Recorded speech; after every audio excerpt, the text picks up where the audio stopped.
Thank you.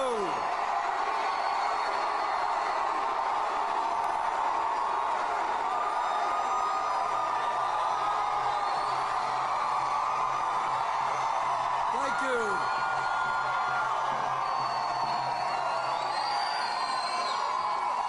You know, when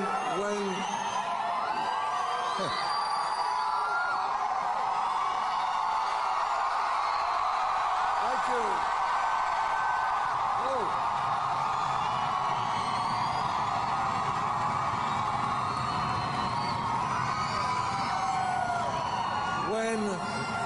When we decided to come to Yakima, somebody said, well, I think we can get a few thousand people out.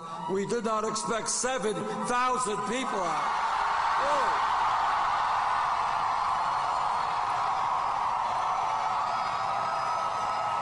This is an unbelievable turnout, and I thank all of you so much for coming out. Let me also thank the Yakima dancers for their performance. Michelle Minato, Deshaun Takil, and let me thank Susan Palmer for that very generous introduction.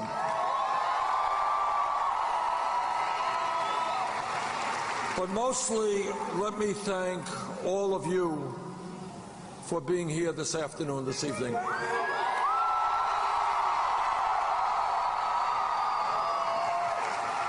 Now, funny thing happened. We began this campaign about 10 months ago, and when we began this campaign, and this should give everybody hope for America, I think, we began this campaign and we were considered by the media and all of the experts to be a fringe candidacy, you know, not to be taken very seriously. Well, a lot has happened in the last 10 months.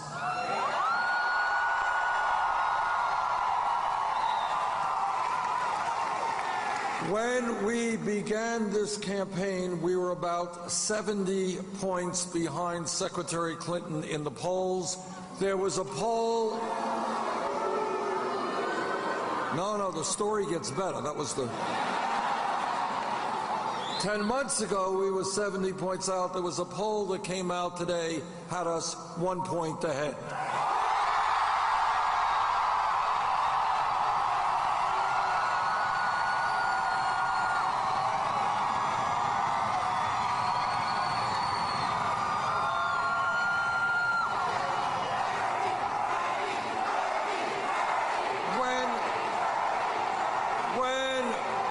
When we began the campaign, some of the people said, well, maybe Bernie will be able to carry his home state of Vermont. Well, looks like we have carried 11 states up to now.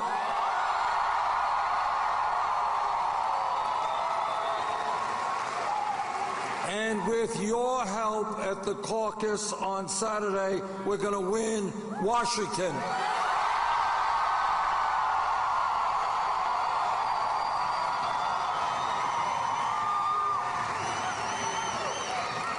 As you may know, on Tuesday, we won Idaho and Utah with over 75% of the vote.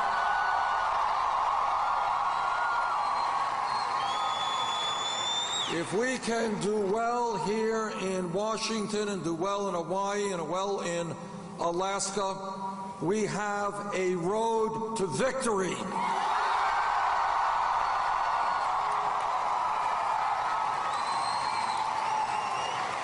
But we have got to win, obviously, not only the Democratic nomination, we have to win the general election, whether it's against Mr. Trump or anyone else.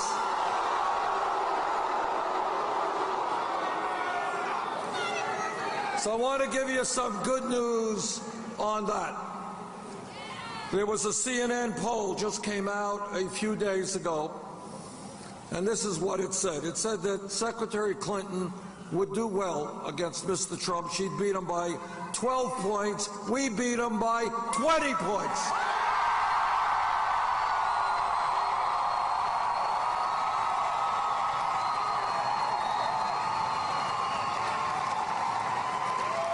Now, I was a little bit disappointed. We want to beat them by more, but 20 points is a good place to start from.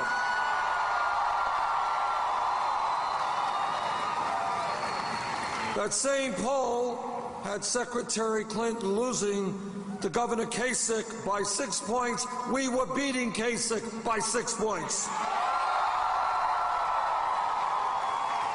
That same poll had Secretary Clinton tied with Ted Cruz. We were beating him by 13 points.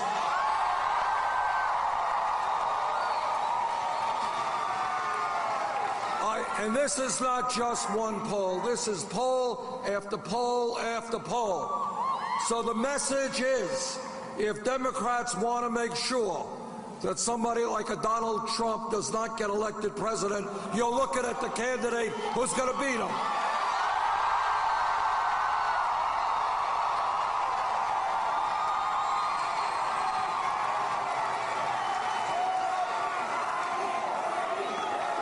And there is a reason why our campaign has done so well. And that is that we are doing something very unusual in contemporary American politics. We are telling the truth.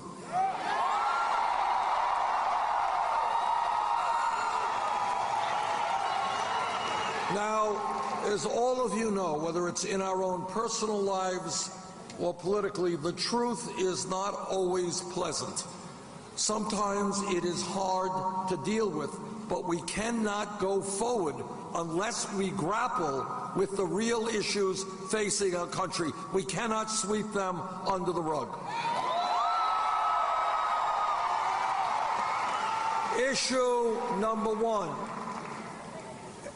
People have fought and died to defend American democracy, and we owe a deep debt of gratitude to all of the veterans.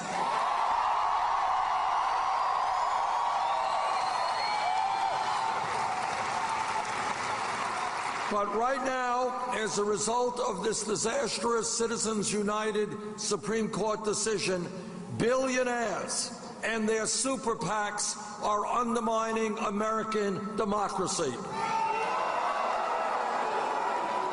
Together, we are going to overturn that Supreme Court decision. Democracy is one person, one vote.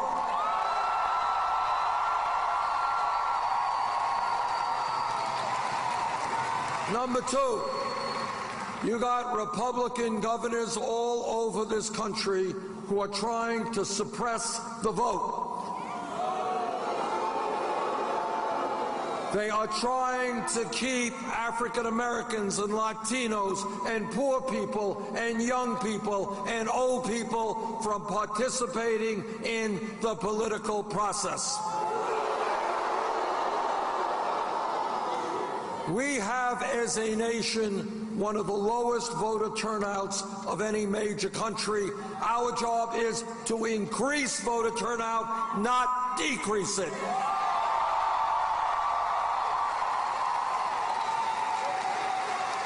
Our job is to enhance and strengthen democracy, not undermine democracy. So I say to all of these cowardly Republican governors, if you don't have the guts to run in a free and fair election, get another job, get out of politics.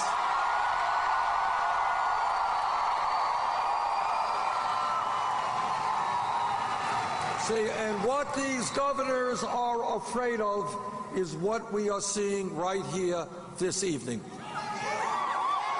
This is democracy in action. This is the people standing up. And they don't want that. They don't want that. They don't want working people to vote, low-income people to vote, minorities to vote. But on Saturday, by the way, we are going to show them what democracy looks like with the largest voter turnout.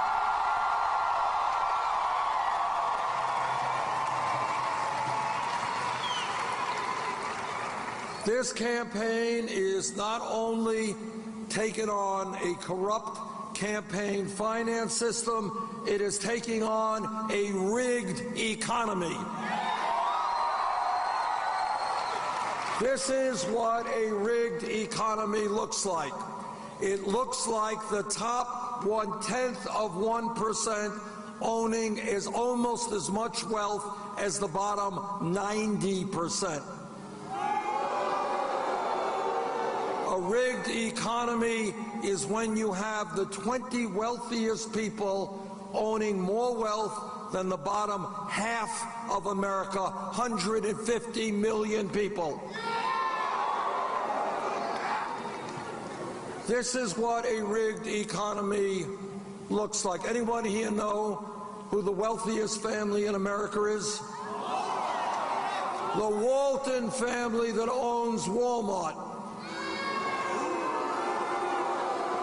This one family owns more wealth than the bottom 40% of the American people. But here is what is really rigged. Walmart pays wages to its workers that are so low that many of these workers are on Medicaid, food stamps, or affordable housing. I've been told that there are Walmart employees in this area that don't earn enough money to have an apartment. They're sleeping out in their cars. Now, what a rigged economy means is that working people all over this country are paying higher taxes to pay for the food stamps and the Medicaid to subsidize the wealthiest family in America. That's wrong. So I say to the Walton family, get off of welfare, pay your workers a living wage.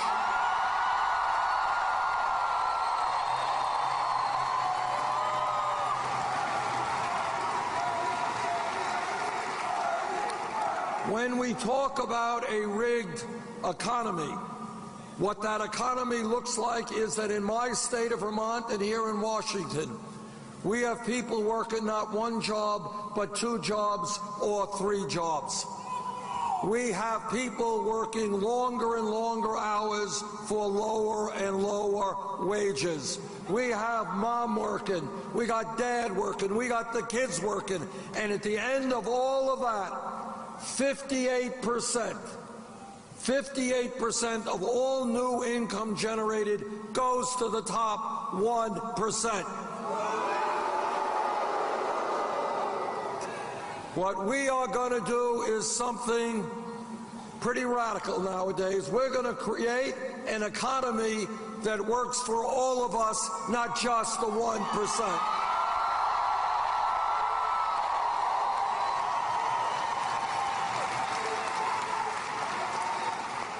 But it's not only a corrupt campaign finance system and the undermining of democracy in our country.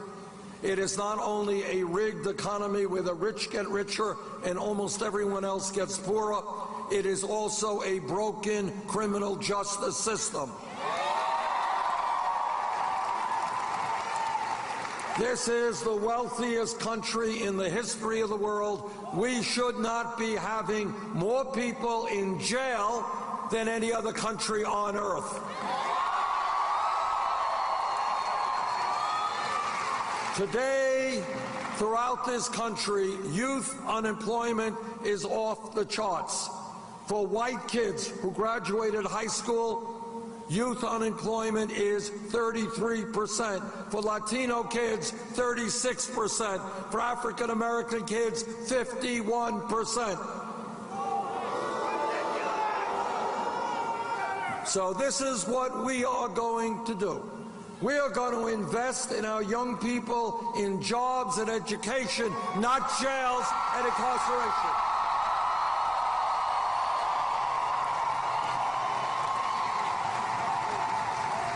I want to see this country not have more people in jail than any other country, but have the best educated workforce in the world.